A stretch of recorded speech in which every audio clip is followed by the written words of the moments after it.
So you won the lotto. What should your next moves be? Why should you be making those moves and how you should be making those moves? That's what I'm telling you in this video.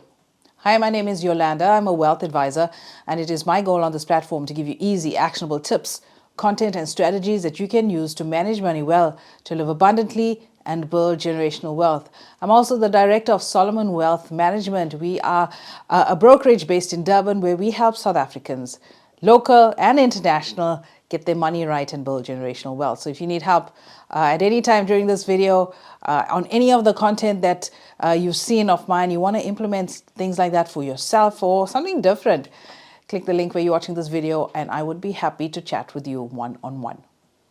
So today we're talking about the lotto. A lot of you had a lot of questions from my previous video. If you didn't check that video out, check it out in the link below. But I'm going to give you a framework that you can use in terms of how to utilize the money and how and why you should be utilizing a money in this specific strategy. Just know that the content of this video is not financial advice. If you need financial advice, please speak to your financial advisor. All right, so the first thing that is on your mind, I hope you're not overwhelmed whenever you do win this large sum of money, but you should be sharing this information with your partner. Now, you should only be sharing this information with your partner if you and your partner, ideally a legal spouse, you're on the same page about money. You have the same values, you have the same mindset, you're living your lives very intertwined, trying to reach a universal goal for the both of you. Now, obviously, if you don't have a partner like that, you might want to think twice about sharing the information that you've won a large sum of money. But just know, no matter how close you might feel with somebody, money changes people, all right? Sometimes for the bad, hopefully it's for the good. And hopefully after this video, if you're somebody who won the lotto, you can change for the good as well. But know that it's never guaranteed. You know who you share this information with. Is it going to be good for you? Is it going to be bad for you? I guess it's you in your specific situation. It's for you to judge. Right? Before you plan as to where this money is going to go and how you're going to live off it, you need to plan for your life. Money is just one component of your life. There's other things in your life that you have to figure out as well. So you want to plan for your life at this point. Okay, you're going to come up with a debt repayment plan. If you are in debt and if you're not sharing this news with your partner, you got to think of a savvy way on how you can pay off the debt without raising any alarm bells. You also want to decide on a lifestyle plan. Are you just going to slightly upgrade your lifestyle, maybe pay off the bond and just live life as usual, go back to work and, not worry about money in the future? Or are you going to seriously upgrade your lifestyle? Move into a new neighborhood, buy some nice cars, travel, be swanky. If that's the lifestyle you want, I'm not here to talk you out of it. All I'm saying is be wise with what you have. The next thing that you should consider is a family fund. It's kind of hard to enjoy money when you have a sibling that's struggling, a parent that's unwell. And if you're in a position to help, you should help. Know that when situations like this come about, like when you win the lotto, a lot of people start coming out from the cracks. So when you're developing a plan for your family, how are you going to help your family, you need to set some boundaries. Who am I going to help? Am I only going to help my siblings, my first cousins, my second cousins, my neighbor, my community, who it is? You have to set some boundaries. Just know that, people take advantage. And yes, we must give. We must help where we can, but be wary of those individuals that want to suck you dry. Okay, we also have to consider the taxes. Remember, you can't just be giving away money. Right? Use your funds to create opportunities for your family members and your loved ones that you want to help. For example, if you have a sibling or cousin who couldn't finish study or couldn't finish school because circumstances didn't allow, you could offer to pay for their expenses for a year or however long until they can go back and finish their studies. Depending on the amount of money that you win in the lotto, there's so much you can do. But instead of handing a huge chunk of money over to somebody or buying a car or some kind of depreciating assets, rather create opportunity than just hand out cash. Consider the family bank model, a model that allows your family, your generations, 4-5 generations down the line, to literally live off perpetual wealth that you can build with this nice pot of money that you have in your hand. Check out my video on the South African blueprint of the Rockefeller method to see how you can do that. So once you've done all of that, where you've decided whether to tell your spouse or not, you have a plan for your life, a debt payment plan, a lifestyle plan. Now it's time to arrange your money and how you're going to do it. And what should your thinking be at this point? Well, the first thing is you want to shield from inflation. Very few people consider inflation with their regular investments. How much more with a large sum of money? Remember, if inflation is at 6% and if you win 10 million, if you do nothing with that 10 million, just hold it in your check account. In a year's time, with an inflation rate of 6%, the buying power of that 10 million is now 9.4 million. You did nothing, there was no risk. It's the silent tax of inflation. So the first thing you want to do is to shield from inflation. How do you do that? You grow that money at the rate of inflation. So that will keep your buying power even throughout the years. But no, when you're growing your money, you're getting income, you're getting appreciation, tax comes into play. All right, and that takes us to the next step that we should be considering after inflation is taxes. You want to be shielding from taxes, and in South Africa, lotto winnings are not taxed. But what is taxed is when you start investing that money, you buy some rental property, the rent that you get now, you're triggering a whole bunch of taxes. When you invest and you get money, you're triggering a different bunch of taxes. Just know with the tax system in South Africa, there's different forms of income. Your salary is taxed as gross income, and you pay your personal income tax. The rent, the same. Interest, the same after a certain level of exemptions. Dividends, you're paying 20%. Capital gains, super low, linked to your tax rate. All right, so there's different forms of income, each taxed on different levels, and you need a strategy on how to utilize the various income models in the country to make it tax efficient for you.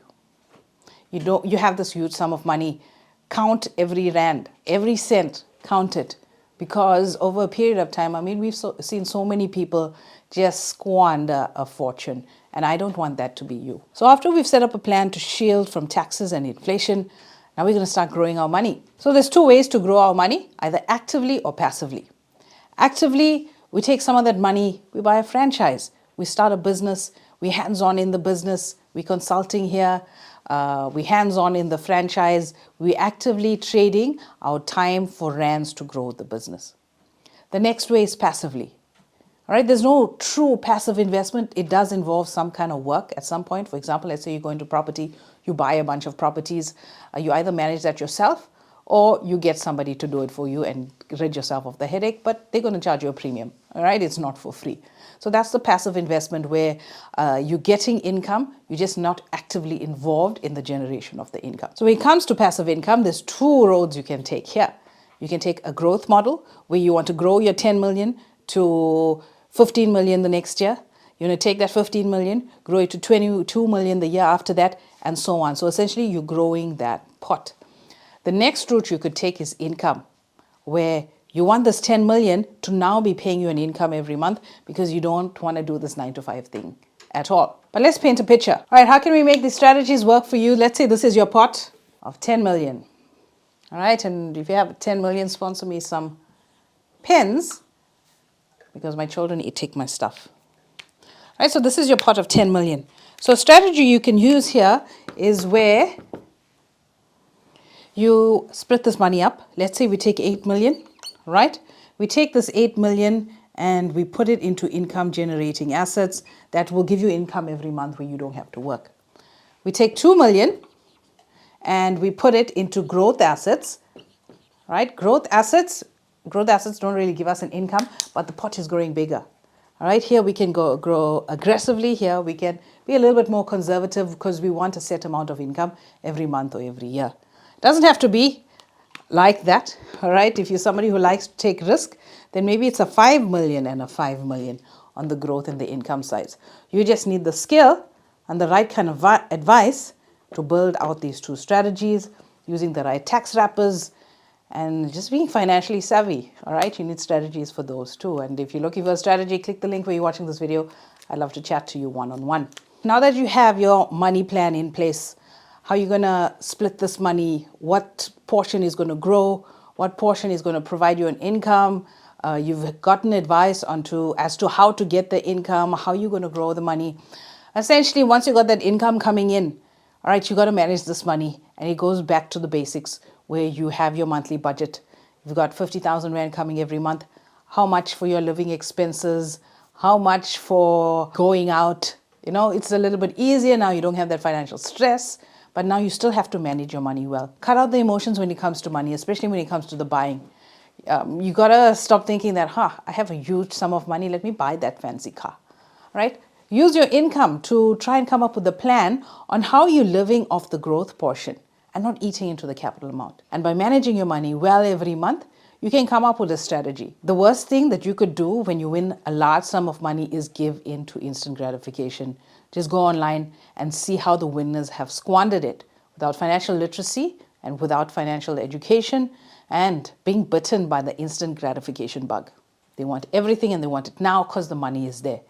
But your goal as a financially savvy person is for that money to last, for you to live off the profits, and you get this nest egg and you're preserving the nest egg, growing the nest egg, and the nest egg is growing for you, and your future generations will eat from the same nest egg. The last thing you got to do is plan for your passing. All right, nobody knows when they're going to go, and you got to be savvy with this, because while you're out there building your plans, if something happens to you, it could leave your family in a horrible position where all of this money, you're holding it in your account, you pass away, it now has to go flow into your estate. And if you don't have the proper protection plan, estate duties are coming after your money. Your family will be left with just a fraction. Okay, so this process of planning to pass on your wealth to your beneficiaries in the most tax efficient manner is called estate planning, and you got to do this. This is an essential part, especially when you're holding large amounts of cash and a lot of assets. And you can click the link down below on my estate planning video that will give you an idea of the sort of tools that you can use. Essentially, you want to get help. You're not going to know everything. You want to have a financial advisor on your team. You want to have an attorney on your team, especially with estate planning. And you want to have a tax person on your team, because there's a lot of taxes coming your way if you're growing this money and you want to lose the least amount of it to tax. Okay, there's a lot of strategies that you can use, and you need to get the professional advice to see how it's done and to make sure that your pot is growing and you're using this money well. Okay, you have a great opportunity. If you do win, don't squander it. Do it right. And hopefully this content has allowed you to understand a little bit more about what your thought process should be. So check out this video here. Right, it's the first video that I came up with for when you win the lottery, what you should do. Check out that video, and I'll catch you in the next one.